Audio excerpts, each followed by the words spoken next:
زمر نے میز پہ ہاتھ مارا۔ انسانی اسمگلنگ کے لیے بے حد مشہور ملک، 90% امکان ہے کہ وہ اسے یہیں لے کر گئے ہوں گے۔ مجھے تو 100% لگ رہا ہے۔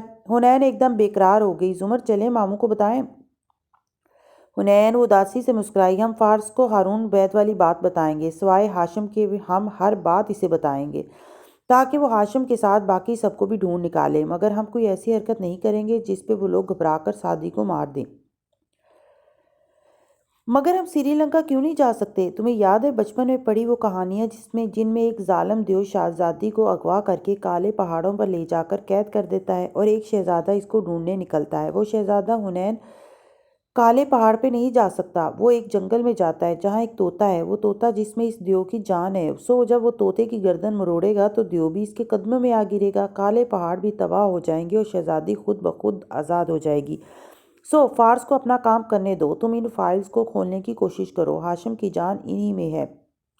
اوپر سے فارس کی آواز آئی تو وہ دونوں خاموش ہو گئیں۔ وہ گھر آ گیا تھا، وہ اور زمر کا پوچھ رہا تھا۔ چند لمحے بعد وہ نیچے اترتا دکھائی دیا۔ اس کے بیٹھنے کے بعد زمر اس کو مجھے احمد نے بتایا کہہ کر ہارون عبید کے بارے میں بتانے لگی، اور یہ بھی کہ وہ ساتھی کو کسی دوسرے ملک لے جا سکتے ہیں۔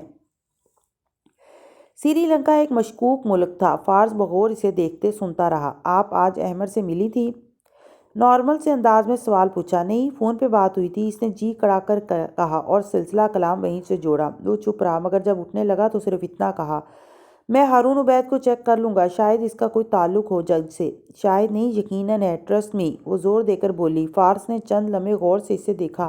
ڈونٹ وری، میں آپ پہ ٹرسٹ کرتا ہوں، اس لیے زیادہ سوال جواب نہیں کر رہا۔ اور یہ کہہ کر وہ خود بھی ہلکا پھلکا ہو گیا تھا۔ زمر کا ذہن ابھی تک سری لنکا میں الجھا تھا۔ فارس اب کل کے لیے اپنی چیزیں تیار کر رہا تھا۔ کل اسے ASP سرمد شاہ سے اپنے حساب چکانے تھے۔ اذان کی آواز آئی تو زمر سر جھٹک کر عشاء پڑھنے اٹھی۔ پھر ان دونوں کو دیکھا جو اپنے اپنے کمپیوٹرز پہ مصروف تھے۔ کیا تم لوگوں پہ نماز فرض نہیں؟ پڑھتا ہوں ابھی۔ وہ کچھ پیپرز پرنٹ کر رہا تھا، وہی کرتا رہا۔ ہنا انسنا کرتے ہوئے چہرہ مکمل جھکا لیا۔ زمر کو پتا تھا کہ ان دونوں نے نہیں پڑھنی نماز۔ وہ گہری سانس لے کر اوپر چلی گئی۔ اگلی شام جب شہر پہ جلوہ گر ہوئی تو اس میں اکتوبر کی خزاں آلود اداسی تھی۔ سیاہ بادل آسمان پہ جمع ہو رہے تھے اور گویا مینہ برسنے کو بے تاب تھا۔ ایسے میں جب وہ گھر سے نکلنے لگا تو حنین نے پوچھا تھا،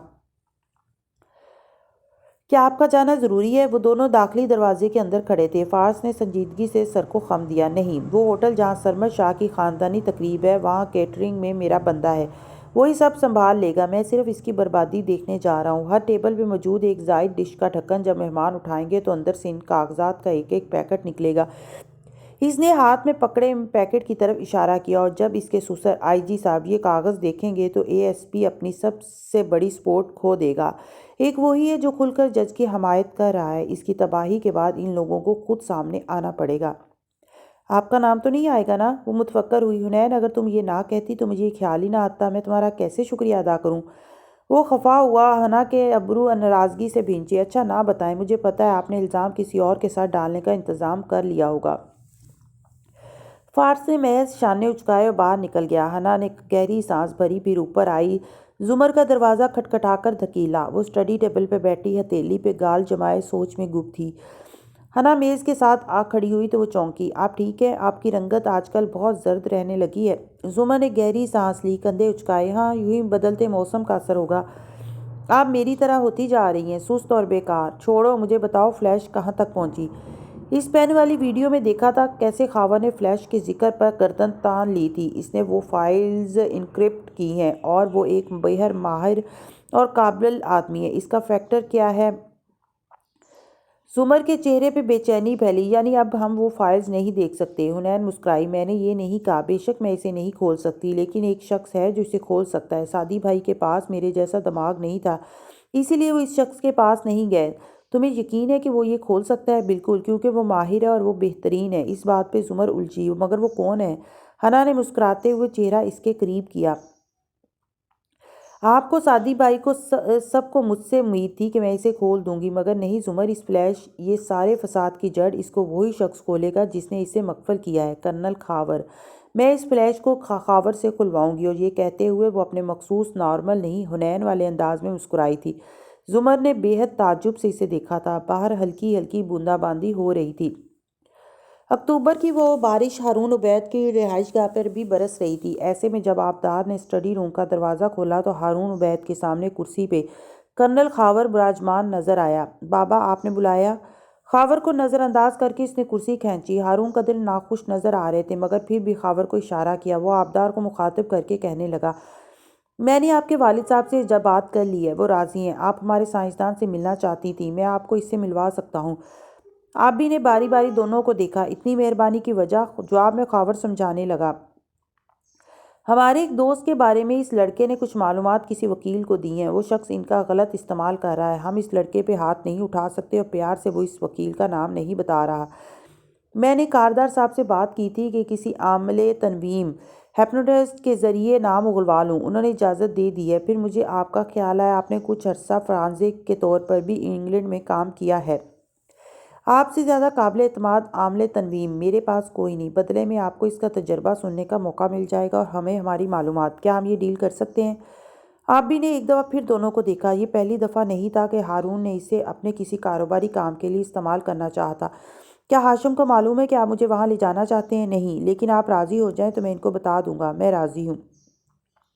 اس نے گردن اکڑائی۔ یہ پہلی دفعہ تھا جب وہ ہارون کے کام کے لیے راضی ہوئی تھی، لیکن آپ ہاشم کو میرے واپس آنے کے بعد بتائیں گے ورنہ وہ مجھے نہیں جانے دے گا۔ خاور لمحے بھر کو چپ ہوا۔ لیکن ان کو بتائے بغیر، جیسے تم اس کو بتائے بغیر ادھر آئے ہو اسی طرح تم اس کو بتائے بغیر یہ سارا کام کرو گے۔ وہ میرا قیدی ہے، ہاشم کا نہیں، ہارون نے سختی سے کہا۔ آبدار نے اس بات پہ بے اختیار ہارون کو دیکھا۔ انہوں نے قیدی کو مہمان سے بدلنے کی زحمت بھی نہیں کی۔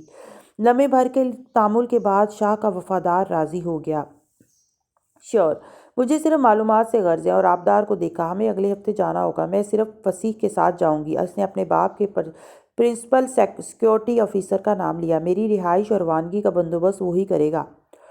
خاور نے بہت تحمل سے کڑوا گھونٹ پی لیا۔ شیور، لیکن سادی کے ساتھ جو بھی بات ہوگی وہ آپ صرف مجھے بتائیں گی؟ بالکل، میں یہ بہت دفعہ کر چکی ہوں۔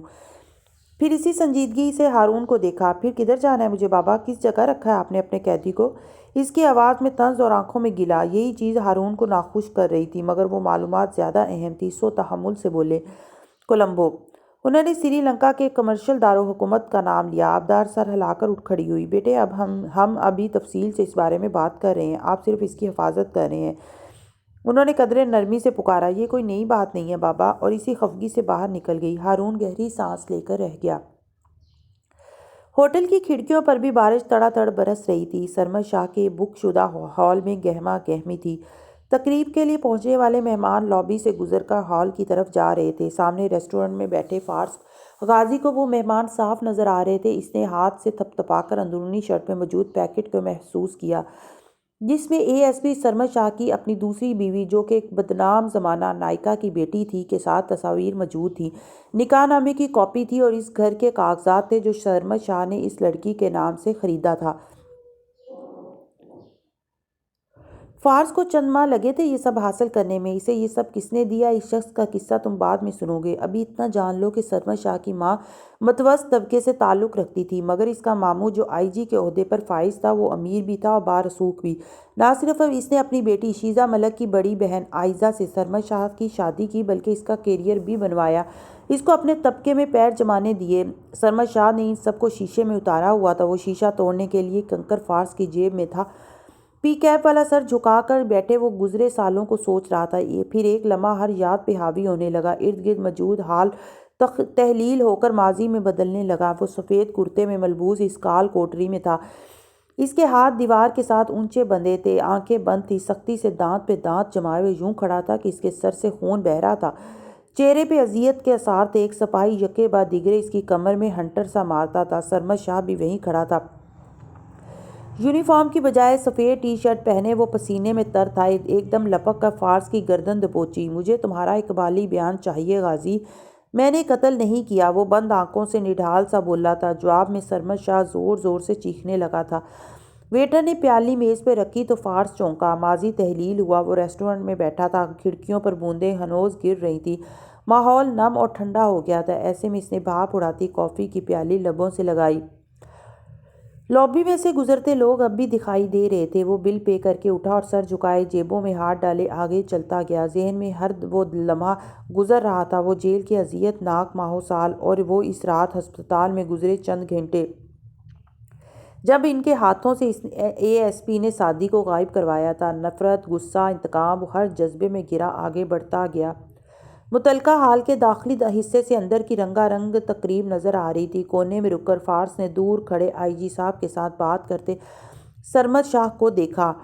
وہ سوٹ میں ملبوس تھا اور مسکرا کر خوش باش سا اپنے سسر کے ساتھ مگن تھا۔ فارس کی تپتی سرد نظریں اس سے ہوتی مرکزی دیوار تک جا رکیں۔ ہیپی برتھ ڈے ارسم شاہ، وہاں لکھا تھا۔ ایک دم فارس کی نظروں میں الجھن ابھری۔ اس نے آگے پیچھے دیکھا، غبارے، پھول اور اونچی سی کیک ٹیبل، مہمانوں میں جا بجا نظر آتے بچے، اور سب سے نمایاں وہ سیاہ ٹو پیس اور ٹائی میں کھڑا پیارا سا 7 سالہ بچہ جو سرمد شاہ کی بیوی عائزہ کے ساتھ کھڑا تھا۔ تو وہ خاندانی تقریب سالگرہ کی تھی۔ فارس بالکل سن سا ہو کر اس بچے کو دیکھے گیا۔ بچہ بہت پیارا تھا، اس کے ہونٹ گلابی اور آنکھیں کانچ جیسی تھی۔ شرما کر مسکرا کر وہ اپنے جیسے کم عمر بچوں کے ساتھ کھڑا تھا، کسی ننھے شہزادے کی طرح۔ اس کی کانچ سی آنکھوں کی معصومیت ایک دم ہر شے پہ، ہر جذبے پہ حاوی ہونے لگی۔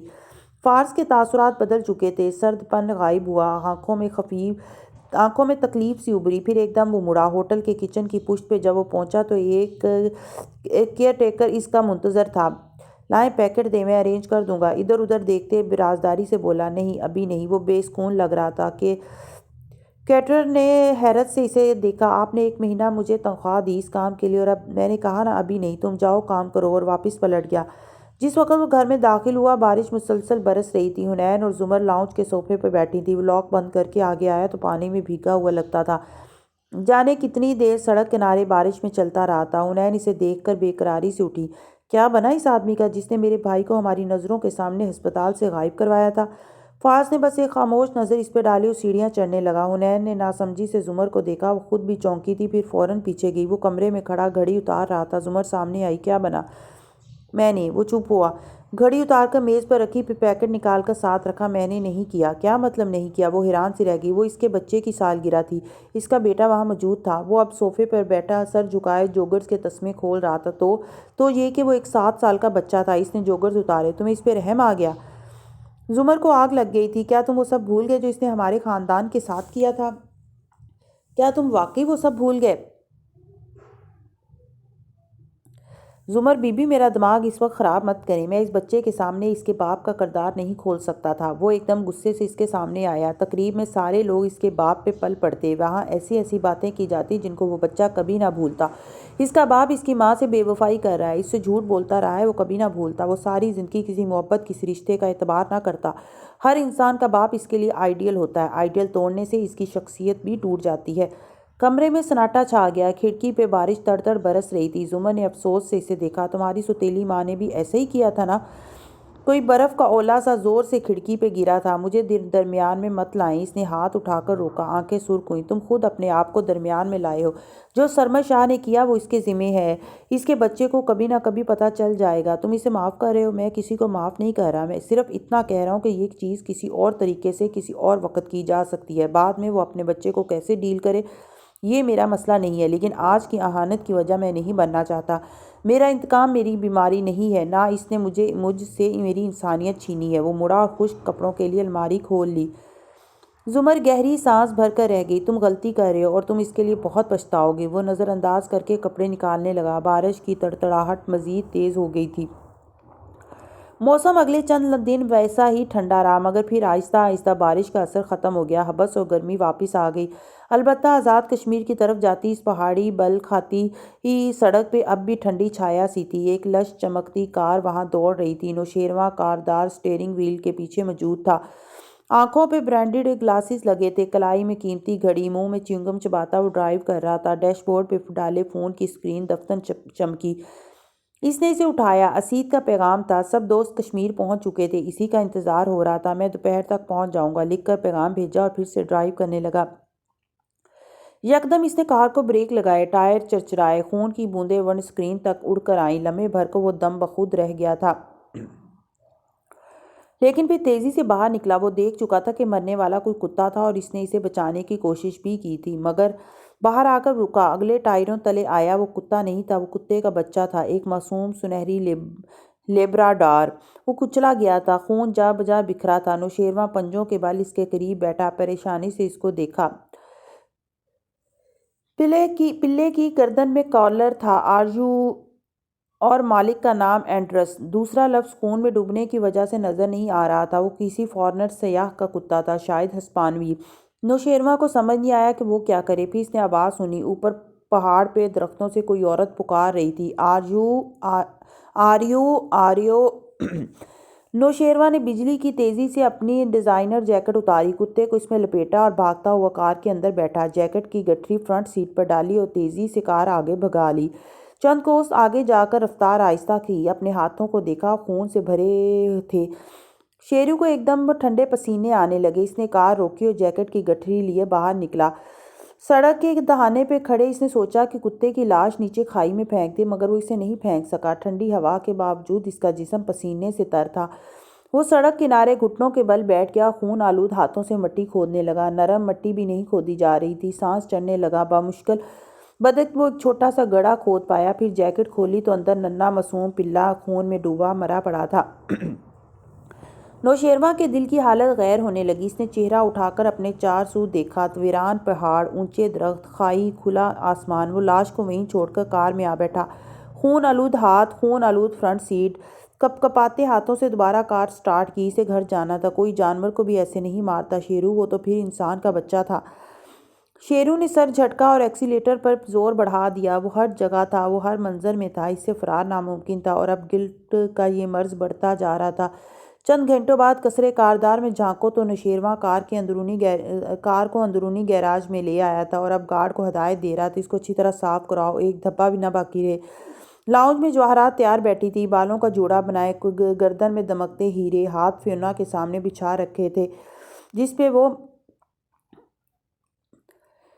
کیوٹکس لگا رہی تھی۔ شیرو کو اس طرح آتے دیکھ کر حیرت ہوئی۔ تم تو دوستوں کے ساتھ گئے تھے، یہ کپڑوں کو کیا ہوا؟ وہ جواب دیے بنا اوپر چلا گیا۔ جواہرات نے چتونوں کے اشارے سے فیونا کو روکا، ہاتھ نکالا اور اس کے پیچھے اوپر گئی۔ شیرو اپنے کمرے کے ڈریسنگ روم میں الماریوں کے پٹ کھولے کھڑا تھا، چہرے پہ عجیب بیزاری اور بے چینی تھی۔ تمہارے کپڑوں پہ خون کیوں لگا ہے؟ کیا کسی سے لڑ کر آئے ہو؟ وہ فکر مندی سے اس کے سامنے آئی۔ فکر نہ کریں، کسی انسان کو قتل نہیں کیا۔ مجھے سچ بتاؤ شیرو، کس سے جھگڑا کیا ہے؟ اس نے اسے کوہنی سے تھام کر اپنے سامنے کیا۔ نوشیروان بالکل ٹھہر کر اسے دیکھنے لگا۔ آپ کو لگتا ہے میں جھوٹ بول رہا ہوں؟ تمہاری حالت وہ بتا رہی ہے جو تمہارے الفاظ نہیں کہہ رہے۔ اب کہ وہ سختی سے بولا۔ شیرو نے افسوس سے اسے دیکھا۔ کتے کا بچہ تھا وہ، ممی، کتے کا بچہ۔ وہ ایک دم بلند آواز میں بولا۔ میں نے غلطی سے اسے مار دیا، مگر میں اس کا خون آلود وجود نہیں دیکھ سکا، میں اس کو دفنا بھی نہیں سکا۔ مجھے ہر جگہ اس کا خون نظر آ رہا تھا۔ اس کی مالکن اس کو پکار رہی تھی، آریو، آریو۔ وہ آوازیں مجھے پاگل کر رہی ہیں۔ وہ وحشت سے چلایا تھا۔ اوکے۔ جواہرات نے نرمی سے اس کو شانوں سے تھاما۔ ریلیکس، کوئی بات نہیں، یہ صرف ایک حادثہ تھا۔ تم ان چیزوں سے بہت اوپر، بہت مضبوط ہو۔ تم ایک کاردار ہو اور میں ایک بڑے خاندان کا بڑا آدمی ہوں۔ عظمت میرا مقدر ہے، یہی بتاتی آئی ہیں نا آپ مجھے ساری عمر۔ غصے سے کوہنی چھڑائی۔ بس کر دیں، نہیں سننی مجھے یہ باتیں اس وقت، کیونکہ ممی اب مجھے ان پہ یقین نہیں آتا۔ برہم سے صدمے سے اسے دیکھتا کپڑے لیے باتھ روم میں چلا گیا اور دروازہ جواہرات کے منہ پہ بند کر دیا۔ وہ گہری سانس لے کر رہ گئی۔ خیر، وہ نارمل ہو جائے گا وہ، اور واپس نیچے چلی آئی۔ اس کی ابھی تیاری رہتی تھی۔ ان سے دور چلے آؤ تو شام کے اس پہر ایک اعلیٰ درجے کے ہوٹل کے بینکویٹ ہال میں ولیمے کا فنکشن منعقد تھا۔ روشنیاں جگمگا رہی تھیں، دولہا دلہن پھولوں سے سجے اسٹیج پر بیٹھے مسکرا کر تصویریں بنوا رہے تھے۔ نیچے ایک میز کے گرد زمر بیٹھی غیر دلچسپی سے اسٹیج کو دیکھ رہی تھی۔ اس نے زرد لمبی قمیض پہن رکھی تھی، بال جوڑے میں تھے اور کانوں میں آویزے تھے۔ موقع کی مناسبت سے ہلکی پھلکی تیار وہ اچھی لگ رہی تھی۔ فارس ساتھ ہی بیٹھا تھا، ٹانگ پہ ٹانگ جمائے مسلسل سیلف پہ بٹن دبا رہا تھا، ایک دوسرے سے کٹے اور بے نیاز۔ تبھی سارا ادھر آتی دکھائی دی۔ وہ سادگی سے تیار ہوئی تھی۔ ایک بیٹی عمل ساتھ تھی، دوسری کو نہ جانے کس وجہ سے ساتھ نہیں لائی تھی۔ ان کو دیکھ کر پھیکا سا مسکرائی۔ زمر بھی مسکرا کر اٹھ کھڑی ہوئی۔ فارس نے نہیں دیکھا تھا، سر جھکائے سیل پہ لگا تھا، مگر عمل نے جیسے ہی اسے دیکھا ایک دم ماں کی انگلی چھڑا کے آگے لپکی اور اس کے گلے سے لگی۔ وہ چونکا، مگر پھر نگاہ بچی پہ پڑی تو نرمی سے اس کے گرد بازو حمائل کیے، اسے خود سے لگائے رکھا۔ سارا جو زمر سے رسمی کلمات کہہ رہی تھی ایک دم رک کر دیکھنے لگی، آنکھیں گلابی ہوئی۔ وہ تو بس ایک دفعہ ملنے آیا تھا رہائی کے بعد، اور سارا نے اسے رخائی سے خود سے دور رہنے کا کہا تھا۔ پھر وہ صرف 2 دفعہ آئی ان کے گھر انیکسی میں، مگر صرف تب جب وہ گھر پر نہیں تھا کہ فارس غازی کا مطلب تھا مصیبت، اور عمل تو اس سے پتہ نہیں کتنے عرصے بعد مل رہی تھی، پھر بھی اسے وہ یاد تھا۔ عمل اب فارس سے الگ ہوئی تو وہ اسے دونوں کوہنیوں سے تھامے مسکرا کر اپنے سامنے کھڑے کیے پوچھ رہا تھا، تم کیسی ہو عمل؟ میں ٹھیک ہوں، آپ کیسے ہیں؟ میں آپ کو بہت مس کرتی ہوں۔ اس نے اپنے ننھے ہاتھ کو فارس کے گال اور ٹھوری پہ پھیرا، جسے فارس نے دونوں ہاتھوں میں تھام کر چوما۔ لمحے بھر کے لیے ان کے ارد گرد شادی کا فنکشن غائب ہو گیا۔ وہ 4 ساڑھے 4 سال قبل چلے گئے، جہاں قبرستان سے لوگ لوٹ رہے تھے، اور ایک تازہ کچی قبر پہ وہ کھڑا ہنوز مٹی ڈال رہا تھا۔ اس کا چہرہ ویران تھا اور آنکھوں میں گلابی سا پانی تھا۔ قبر مکمل طور پر ڈھک چکی تھی۔ ساتھ 5 سالہ عمل خاموش اور اداس بیٹھی تھی۔ لوگ دور جا رہے تھے، نور گھر تھی اور وہ الگ مزاج کی تھی۔ اس کو سارا نے نہیں آنے دیا، مگر عمل کو وہ زبردستی اس کے باپ کے جنازے پہ لے آیا تھا۔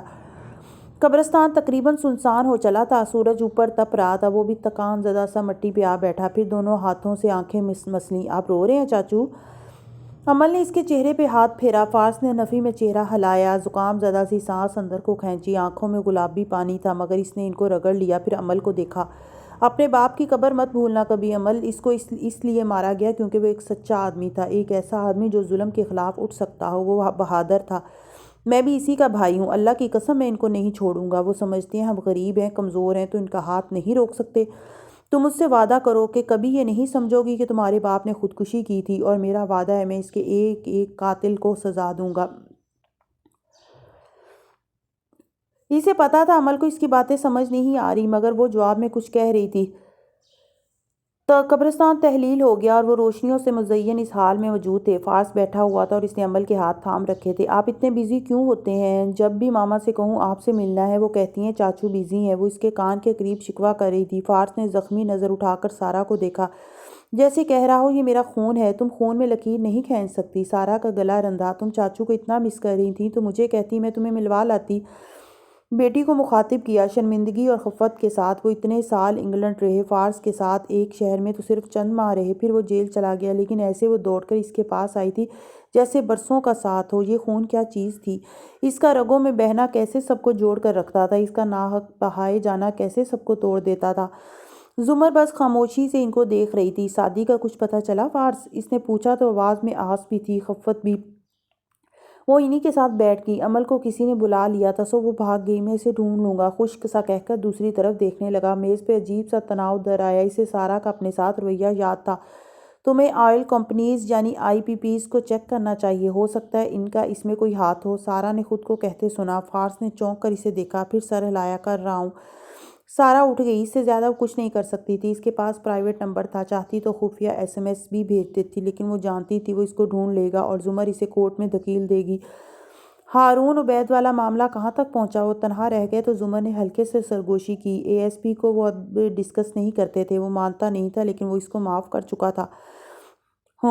میں ہارون عبید کے پیچھے ہی لگا ہوا ہوں، مگر اتنے دن سے اس کی ایک قابل گرفت چیز بھی نہیں مل سکی۔ وہ کچھ الجھا ہوا تھا۔ میں جج ہارون عبید اور ASP کا لنک جوڑنا چاہتا ہوں الیاس فاطمی کے ساتھ، مگر ان تینوں کا اس سے کوئی تعلق نہیں بن رہا، یعنی درمیان میں کچھ مسنگ ہے۔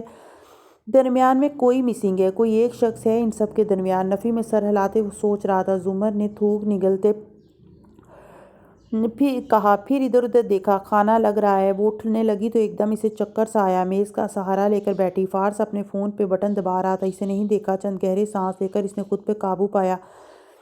ہم باہر کہیں اور ڈنر کر سکتے ہیں فارس؟ اسے اتنے لوگوں میں ایک دم گھٹن ہونے لگی تھی۔ اتنی دور ٹیبل تک جائے گی، کھانا ڈالنے تو کہیں گر جائے گی۔ فارس نے اس بات پہ بے اختیار اسے دیکھا اور پھر ہمیشہ کی طرح اس کی بات مان لی۔ ایک دم سے زمر کو احساس ہوا کہ اسے فارس کو بتا دینا چاہیے، اپنی خراب طبیعت، کڈنی، وہ سب۔ پرس میں ایک رپورٹ بھی تھی، اسے وہ فارس کو دکھا دینی چاہیے۔ کچھ دیر بعد وہ اسی ہوٹل کے ریسٹورنٹ میں ایک میز کے گرد بیٹھے تھے۔ وہاں مدھم زرد بتیاں تھیں، میز پر تازہ پھول رکھے تھے، موم بتی جل رہی تھی۔ وہ ٹیک لگائے مسلسل کان کی لو مسلتا ویٹر کو آرڈر دے رہا تھا اور زمر کے ہاتھ گود میں رکھے پرس پہ تھے۔ فارس کے ساتھ پہلی دفعہ ایسی جگہ پہ ڈنر کرنا بہت آکورڈ تھا۔ تبھی زمر کا فون بجا، اس نے فوراً اٹھا لیا۔ جی صداقت، جی ظاہر ہے وہ کپڑے استری کرنے تھے، میں نے نہیں بتایا تو آپ کو خود سمجھنا چاہیے تھا۔ رک کر خفگی سے سنا، میں نے وہاں کپڑے نہیں رکھے تھے تو کیا کسی چڑیل نے آ کر رکھے تھے؟ روز اسٹینڈ پہ کپڑے کون رکھتا ہے؟ حد کرتے ہو آپ بھی۔ بڑبڑا کر فون رکھا تو دیکھا فارس ذرا چونک کر اسے دیکھ رہا تھا۔ آپ نے خود کو چڑیل کیوں کہا؟ مثال دی تھی۔ کیوں؟ کیا ہوا؟ اس نے ناسمجھی سے اسے دیکھا۔ تم کیوں مسکرا رہے ہو؟ فارس نے مسکراہٹ دبائے چہرہ جھکا کر نفی میں سر ہلایا۔ میں بالکل بھی نہیں مسکرا رہا۔ وہ فوراً آگے ہوئی۔ نہیں، سچ سچ بتاؤ۔ فارس نے مسکراہٹ دبائے چہرہ جھکا کر نفی میں سر ہلایا۔ میں بالکل بھی نہیں مسکرا رہا۔ وہ فوراً آگے ہوئی۔ نہیں نہیں، سچ سچ بتاؤ۔ تم ایسے صرف تب مسکراتے ہو جب تمہیں کوئی بات معلوم ہوتی ہے اور مجھے نہیں۔ پھر رک کر اپنی بات پہ غور کیا۔ کیا کسی نے تمہارے سامنے مجھے چڑیل کہا ہے؟ میرے سامنے کوئی آپ کو چڑیل کہنے کی ہمت کر سکتا ہے کیا؟ فارس نے سنجیدگی سے اسے تسلی دی۔ زمر کے تنے اعصاب ڈھیلے ہوئے۔ اس کے انداز میں اتنا مان، اتنا اعتماد تھا۔ پرس میں ہاتھ ڈال کر رپورٹ 2 انگلیوں سے پکڑی، پھر سرسری سا بولی۔ اس بات کا کیا مطلب تھا جو اس رات تم نے کہی؟ اسے یقین تھا کہ فارس کو معلوم ہے وہ کس بات کا ذکر کر رہی ہے۔ وہ اسے دیکھتے ہوئے ہلکا سا مسکرائی۔ اس کا مطلب یہ تھا کہ آپ نے مجھے 7 سال پہلے قید میں ڈالا تھا۔ وقت ایک لمحے کے لیے تھم گیا۔ موم بتی کا شعلہ ہلکا سا ٹمٹمایا۔ پھولوں کی خوشبو آس پاس پھیلی۔ زمر یک ٹک اس کی آنکھوں میں دیکھے گئی۔ تم کہنا چاہتے ہو کہ وہ آرام سے کہہ گیا۔ اس کے لبوں پر مسکراہٹ تھی مگر وہ اس مسکراہٹ کو پہچانتی تھی۔ یہ رومان پرور مسکراہٹ نہیں تھی، یہ سرد آگ سی تھی۔ تم نے مجھ سے شادی کیوں کی فارس؟ وہ بالکل ساکت سی دم سادے بیٹھی تھی۔ وہ 2 انگلیاں اب بھی رپورٹ پہ تھی۔ میں آپ کو بتا چکا ہوں، تیسری وجہ بھی بتائے دیتا ہوں۔ اس نے لمحے بھر کے لیے زمر کی آنکھوں سے نظریں نہیں ہٹائیں۔ میں 7 سال پہلے جب اس شہر میں پوسٹڈ ہو کر آیا تھا تو میں نے آپ کی کلاس میں داخلہ لیا تھا۔ یہ تب ہی ہوا تھا۔ مجھے آپ سے محبت ہو گئی تھی۔ وہ نرمی سے کہہ رہا تھا مگر یہ نرمی آنکھوں میں نہیں تھی۔ میں آپ کے قریب رہنے کے لیے بہانے ڈھونڈنے لگا تھا، آپ کے بارے میں ہر چیز جاننے لگا تھا۔ آپ شادی کی فیس دے رہی ہیں، آپ حنا کے لیے اپنی چابیاں جان بوجھ کر بھول جاتی ہیں، آپ کو کب سے استھما ہے۔ مجھے بہت کچھ معلوم تھا۔ میں نے آپ سے جھوٹ بولا تھا کہ مجھے نوٹس نہیں ملے، مجھے ملے تھے۔ میں نے پھاڑ کر پھینک دیے تاکہ آپ مجھے زیادہ وقت دے سکیں۔ مجھے تب احساس ہوا کہ میں مریض عشق بنتا جا رہا ہوں۔ وہ سانس لینے کو رکا۔ وہ بالکل دم سادے سے سن رہی تھی۔ 5 سال پیچھے چلتے ہیں زمر۔ میں نے آپ کو وہ نوز پن بھیجی۔ مجھے لگا تھا آپ میری لکھائی پہچان جائیں گی مگر ایسا نہیں ہوا۔ اس لیے جب آپ کی والدہ نے رشتے سے انکار کیا تو میں نے دوبارہ کوشش نہیں کی۔ میں آپ کے لیے نہیں لڑا، میں آپ کے لیے نہیں لڑا۔ میرے نزدیک ایک ایسی عورت کے لیے لڑنا بے سود تھا جو میری لکھائی بھی نہ پہچان سکے۔ میں نے آپ کو چھوڑ دیا، شادی بھی کر لی، لیکن میرا ایک حصہ پہلے بھی اور آئندہ بھی آپ سے محبت کرتا رہے گا۔ اس ایک حصے کی وجہ سے میں اپنی بیوی سے ویسی محبت نہیں کر سکا جیسی کرنی چاہیے تھی۔ شروع میں اس کے نام کو اپنے بھائی کے نام سے جوڑنے پہ لڑتا تھا۔ مجھے لگتا تھا یہ صرف اس سے محبت نہ کرنے کا گلٹ ہے، ورنہ اس کے حقوق و فرائض تو میں نے سب پورے کیے تھے۔ ڈانٹتا تھا مگر بلا وجہ نہیں۔ وہ میری بہت اچھی دوست تھی، لیکن جیل کے 4 سال میں یہ نہیں سمجھ سکا اگر میرا اور اس کا تعلق صرف دوستی یا گلٹ کا تھا تو میں اسے اتنا مس کیوں کرتا ہوں۔ محبت تو مجھے آپ سے تھی مگر آپ کے لیے میں کبھی نہیں لڑا، اس کے لیے پھر بھی لڑ رہا ہوں۔ فضا میں ایک عجیب سی مہک پھیل گئی تھی۔ وہ اب بھی سانس روکے ہوئے تھی۔ مجھ سے شادی کرنے کی تیسری وجہ کیا تھی؟ وہ اسی طرح زخمی سرد سا مسکرایا۔ محبت نہیں تھی۔ اگر محبت کے لیے آپ سے شادی کرنی ہوتی تو 5.5 سال پہلے کر لیتا، مگر نہیں۔ میں نے آپ سے شادی بھی کی اور آپ کی ہر بات برداشت کی۔ کہتے ہوئے آگے کو ہوا اور اس کی آنکھوں میں جھانکا۔ اس لیے نہیں کہ میں کمزور تھا، محبت میں خاموش تھا، یا یہ میری شرافت تھی۔ ٹرسٹ می زمر، میرا ایک حصہ ساری زندگی آپ کی قید سے نہیں نکل سکے گا۔ میں آپ کی آنکھوں میں آنسو نہیں دیکھ سکتا اور میں آپ کو 1001 دفعہ بھی معاف کر سکتا ہوں۔ مجھے یہ بھی احساس ہے کہ آپ کے ساتھ جو بھی ہوا میری وجہ سے ہوا۔ لیکن وہ رکا، وقت بھی رک گیا۔ وہ نمک کا مجسمہ بنی یک ٹک اس کو دیکھ رہی تھی۔ لیکن میرے اور آپ کے تعلق، میری برداشت، میری خاموشی، میرا آپ کی پرواہ کرنا، آپ کے زخموں کی مرہم کرنا، محبت اس میں کبھی بھی شامل نہیں تھی۔ میں نے آپ سے غلط کہا تھا کہ میں آخر میں آپ سے اپنا حساب لوں گا۔ مجھے آپ سے نہ انتقام لینا ہے نہ کوئی حساب۔ لیکن وہ پھر بھی رکا، زمر کا سانس بھی رکا۔ لیکن جو آپ نے میرے ساتھ کیا، میں ایک بات بھی نہیں بھولا۔ آپ سے شادی کی تیسری وجہ یہ ہے کہ چہرہ مزید آگے کیا۔ موم بتی کے ٹمٹماتے شعلے کے پیچھے اس کی پرتپش آنکھیں نظر آ رہی تھیں۔ میں آپ کی آنکھوں میں گلٹ دیکھنا چاہتا ہوں۔ میں نے آپ سے پوچھا تھا کہ آپ تب کیا کریں گی جب آپ کو یہ معلوم ہوگا کہ فارس غازی بے گناہ تھا۔ میں صرف اسی دن کے انتظار میں ہوں۔ اس دن جب آپ کو سچائی معلوم ہوگی، میں اپنی بے گناہی ثابت کر لوں گا اور آپ ٹوٹیں گی۔ موم بتی کا شعلہ ایک دم بجھ گیا۔ زمر کی انگلیوں نے رپورٹ کو چھوڑ دیا۔ نگاہیں ہنوز فارس پہ جمی تھیں۔ یہ جو آپ کو بہت غرور ہے نا خود پر کہ آپ بہت قابل ہے، میں یہ غرور ٹوٹے ہوئے دیکھنا چاہتا ہوں۔ میں آپ کی آنکھوں میں گلٹ دیکھنا چاہتا ہوں۔ کوئی انتقام، کوئی انصاف نہیں چاہیے مجھے آپ سے۔ صرف احساس ندامت۔ اس لیے میں نے آپ سے کوئی تعلق جوڑنے کی کوشش نہیں کی، کوئی حق نہیں مانگا، کیونکہ مجھے آپ کے ساتھ رشتہ بنانے میں دلچسپی نہیں رہی۔